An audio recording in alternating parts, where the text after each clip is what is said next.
ظلم ستم ہو، درد ہو، غم ہو، یا کوئی ہو رنج و الم، سارے تعلق رب سے جوڑو، کر دے گا وہ نظر کرم۔ نحمدہ ونصلی علی رسولہ الکریم، اما بعد۔ ہمارا آج کا موضوع پیلیا کے حوالے سے، یرکان پیلیا جوائنٹس۔ بیسک یہ جگر کی بیماری ہے۔ جگر میں جب انسان کی خرابی آ جاتی ہے، اس کی وجہ سے انسان اگر کوئی کھانا بھی کھاتا ہے تو وہ بے ذائقہ ہوتا ہے، اور جگر صحیح طریقے سے خون کو نہیں بناتا، صاف نہیں کرتا، اس کی وجہ سے آپ کے آنکھوں میں پیلیا پن کا آ جانا اور چہرے پر، جسم پر پیلیا پن کا آ جانا۔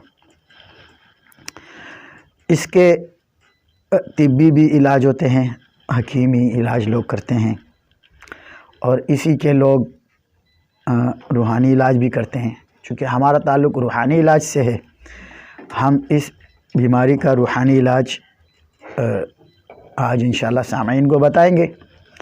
اکثر اوقات جو نئے بچے پیدا ہوتے ہیں ان کو بھی پیلیا ہو جاتا ہے، اور بچوں کو بھی اکثر بہت پیلیا ہوتا ہے۔ اس کے حوالے سے انشاءاللہ ہم سامعین کو آج اس کا عمل بتائیں گے، خود اس کا علاج کرے اپنے گھر میں، اپنے بچوں کا اور اپنے مریضوں پہ دم کرے انشاءاللہ۔ اللہ کے حکم سے اللہ تبارک و تعالی اس پیلیا کے موذی مرض سے جو لوگ اس میں مبتلا ہے، جو بچے، جو بڑے بوڑھے، عورتیں، بچے، جو بھی مبتلا ہے، اللہ کے حکم سے اللہ تبارک و تعالی اس کو شفا عطا کرے۔ میرے پاس ایک لڑکا آیا تھا، وہ میمن لڑکا تھا، اس کو اس حد تک پیلیا ہو گیا تھا کہ وہ پورا پیلا ہو گیا تھا۔ یعنی اگر اس کے ہاتھ میں کوئی آپ سفید پیپر دیتے تھے نا، اور وہ ہاتھ میں سفید پیپر لیتا تھا نا، تو وہ بھی پیلا ہو جاتا تھا۔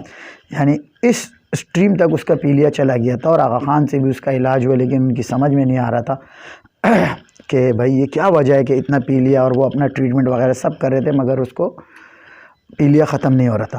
کسی صاحب نے میرا اس کو پتہ دیا، پھر وہ میرے پاس بیچارہ آیا، فقیر نے اس کا علاج کیا، اور اس کو علاج بتایا، خود بھی دم کیا، کیونکہ میں خود دم کے لیے، علاج کے لیے بیٹھتا ہوں ہفتے میں ایک دن، جمعے والے دن، تو وہاں بھی میرے پاس آتا تھا، میں نے اس کو دم بھی کیا، اور میں نے اس کو بتایا کہ یہ چیز اس طرح دم کرو، اللہ تبارک و تعالیٰ اس مرض سے آپ کو نجات دے دیں گے۔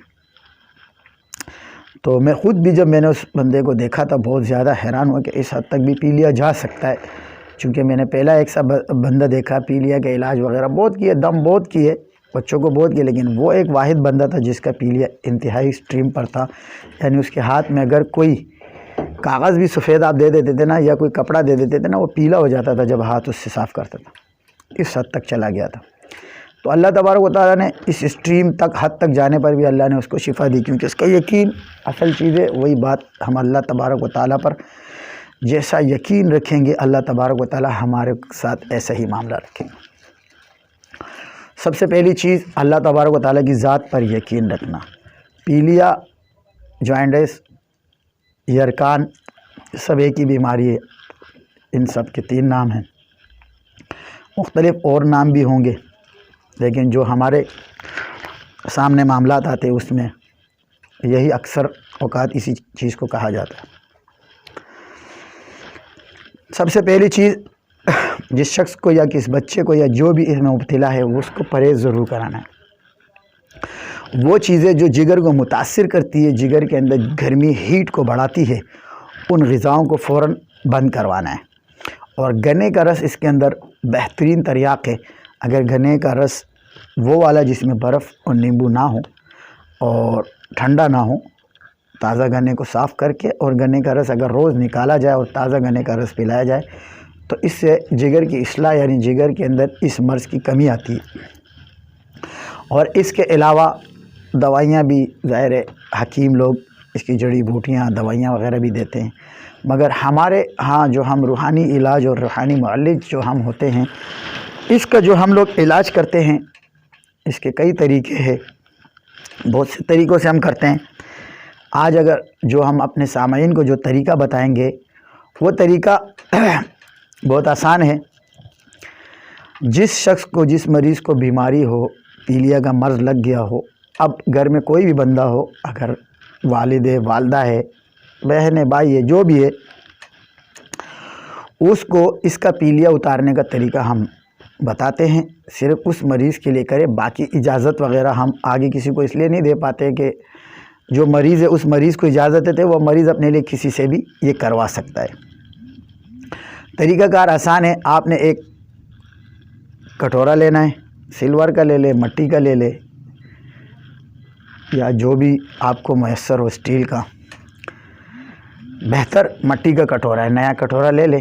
نئے کٹورے مٹی کے تیل کا کٹورے کے اندر تھوڑا سا سرسوں کا تیل ڈالے، پھر اس میں تھوڑا سا پانی ڈالے، اور جو تازہ گھاس ہوتی ہے نا، گھاس جو اگی ہوتی ہے، کوشش یہ کرے کہ صبح جب اس پہ شبنم پڑی وہ والی گھاس مل جائے تو بہت زیادہ بہتر ہے. اس کے دم کرنے کے 2 ٹائم ہے، ایک صبح اور ایک عصر کے وقت. اس گھاس کی آپ چھوٹی سی گڈی بنا لیں گے. اس گڈی کو چاروں طرف سے بالکل ایک جیسا کاٹ دیں گے، کیونکہ کچھ گھاس بڑی کچھ چھوٹی ہوتی ہے. کاٹ کے بالکل ایک جیسا کر دیں گے. تازہ گھاس لیں گے ہر دفعہ. اب وہ سرسوں کا تیل جو آپ نے اس میں ڈالا ہے کٹورے میں، اور اس کے اندر تھوڑا سا پانی ڈال کے اس مریض کے سر پہ وہ کٹورا رکھ کے آپ نے سورۃ الفاتحہ، سورہ فاتحہ پڑھنی ہے 7 مرتبہ، درود شریف 7 مرتبہ، پھر سورہ فاتحہ 7 مرتبہ، پھر سورہ قریش 7 مرتبہ، پھر درود شریف 7 مرتبہ. اس گڈی پہ دم کر کے اور اس کو پھیرتے رہنا شروع کر دینا. اس کے اندر وہ گڈی، وہ سر پہ اس کا کٹورا رکھ کے پھیرنا شروع کرے، اور یہ تصور کرے کہ اس کے وجود کا جو پیلیا ہے نا، یہ اس کٹورے میں جو تیل ہے اس چیز میں آ رہا ہے. اس کو جس وقت آپ گڈی مریض کے سر پر پھیرنا شروع کرتے ہیں تو اس وقت بھی آپ نے سورہ فاتحہ کا ورد رکھنا ہے، پڑھتے رہنا ہے. اور یہ عمل آپ اس وقت تک کرے جب تک وہ جو تیل اور پانی ہے وہ گاڑھا ہونا شروع ہو جائے گا. جب وہ گاڑھا ہو جائے گا نا، پیلا سا ہو جائے گا، جب وہ گاڑھا ہو جائے گا تو پھر اس وقت آپ نے وہ گڈی اس کے اندر چھوڑ کے اس کے سر پہ سے وہ کٹورا اتار کے مریض کے سر سے، اور پھر وہ کٹورا زمین میں کہیں آپ نے کھڈا کرنا ہے، اور پھر اس کے اندر آپ نے دبا دینا ہے، ایسی جگہ میں جہاں سے لوگوں کا چلنا پھرنا نہ ہو. عمل بہت آسان. میں نے آپ کو عمل بتایا، عمل کا طریقہ بتایا. اللہ تبارک و تعالیٰ سے دعا ہے، رمضان المبارک کا مہینہ ہے، بہت سے لوگ، بہت سے بچے اس مرض میں مبتلا ہے، خصوصاً جو نئے بچے پیدا ہوتے ہیں نا، چونکہ دوران پیدائش ڈرپ وغیرہ کا استعمال ہوتا ہے، اس کی وجہ سے بھی جو ہے نا پیلیا ہو جاتا ہے. تو ان بچوں کو دم کرے، اس طریقے سے کرے.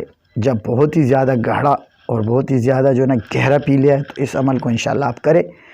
اور اس بچے کو، جو بچہ ہوتا ہے نا، اس کو دھوپ میں، جو صبح کی دھوپ ہوتی ہے، جو صبح کی شعاعیں ہوتی ہے، اس شعاؤں میں اس بچے کو لٹایا کرے. جو معصوم چھوٹے بچے ہوتے ہیں وہ بندہ خود بھی اس شعاؤں میں بیٹھے، اور ایک عصر کے وقت جو دھوپ کی شعاعیں ہوتی ہے نا اس میں بیٹھا کرے، کیونکہ اس وقت دھوپ کے اندر کڑک پن ختم ہو جاتا ہے. ایک صبح جب طلوع ہو رہا ہوتا ہے سورج، کڑک پن نہیں ہوتا ہے، اس کی شعاعیں جو ہوتی ہے انسان کے وجود کے لیے فائدہ مند ہوتی ہے. عصر کے وقت اس کے اندر جو ہے نا اس کا جوبن اور کڑک پن ختم ہو جاتا ہے، وہ شعاعیں جو ہے نا وہ انسان کے وجود کو فائدہ پہنچاتی ہے. تو سامعین سے ہماری ایک درخواست ہے کہ ہمارے چینل کو سبسکرائب کرے، اور اس کو، جو ہماری ویڈیوز ہے، اس کو زیادہ سے زیادہ شیئر کرے، لائک کرے، کیونکہ ہم آپ لوگوں کے لیے یہاں پر اتنی محنت سے ہماری پوری ٹیم بیٹھتی ہے، آپ لوگوں کو عمل دیتی ہے، جن مسائل میں آپ پھنسے ہوتے ہیں اس سے نکالنے کے طریقے آپ کو بتاتی ہے. تو اتنا تو ہمارا حق بنتا ہے کہ ہم آپ سے کہے، بھلے ہمارے کہنے کی بھی ہمیں ضرورت نہیں پڑنی چاہیے آپ لوگوں کو، تو آپ کو خود سے اس کو لائک کر کے اور اس کو شیئر کر کے، اور جو ہے نا ہماری حوصلہ افزائی کرنی چاہیے. ورنہ اگر آپ لوگ ہماری حوصلہ افزائی نہیں کریں گے تو ظاہر ہے ہم بھی انسان ہیں، ہم بھی اگر ہماری حوصلہ افزائی نہیں ہوگی، ہمارا دل ٹوٹے گا، تو ہو سکتا ہے کہ پھر ہم اس پروگرام کو بند کر دیں، تو سامعین کو فائدہ نہ ہو. ہم یہی سمجھیں کہ سامعین کو فائدہ نہیں ہو رہا ہے، سامعین کو ہمارے پروگرام پسند نہیں آ رہے. تو بہت عجیب سی ایک بات ہے، دیکھے جائے تو الحمدللہ ویوز بہت زیادہ ہے، لیکن لائک اور سبسکرائب نہیں کرتے. پتہ نہیں اس سے آپ لوگوں کو کیا ہوتا ہے، کچھ فرق تو نہیں پڑتا، نہ آپ کی جیب سے کچھ جا رہا ہے، بس آپ لائک اور سبسکرائب کریں تاکہ ہماری ہمت بڑھے، اور ویڈیو کو آگے زیادہ سے زیادہ شیئر کریں تاکہ آپ کا بھی حصہ لگے، آپ کو بھی ثواب ملے اور آپ بھی اس خیر کے کام میں شریک ہو۔ اللہ تبارک و تعالیٰ سے دعا ہے اللہ مجھے اور آپ کو، ہم سب کو صحیح معنوں میں اپنی محبت، اپنا عشق، اپنا درد دل عطا فرمائیں۔ اللہ میرا اور آپ کا، ہم سب کا حامی و ناصر۔